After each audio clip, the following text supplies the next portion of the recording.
یہ سب ہمیں سیکھنا ہے کہ کس میں کیا ذمہ داری ہے اور کیا حقوق ہیں، کیا میں نے ادا کرنا ہے، کیا مجھے ملنا ہے، معلوم ہی نہیں ہے۔ تو پھر مجھے بتائیں عبادات کا مسئلہ کیسے حل ہوگا؟ چوتھا شعبہ حالانکہ معاملات میں آ جاتا ہے لیکن اس کو کہتے ہیں اخلاقیات، کہ کون سی چیز کس طرح کرنی ہے، اس میں بہتری کیا ہوگی۔ میں ایک دوسرے سے مل تو رہا ہوں لیکن ملنے کا طریقہ کیا ہے؟ مسکرا کے ملنا ہے، مصافحہ کرنا ہے، گلے ملنا ہے، کس کو سلام کرنا ہے، کس کو نہیں کرنا ہے۔ تو یہ 4 شعبے کرتے ہیں۔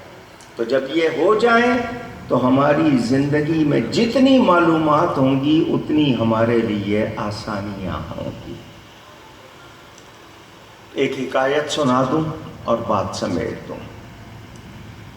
مولانا روم رحمۃ اللہ علیہ کا طریقہ ہے وہ کہانی بیان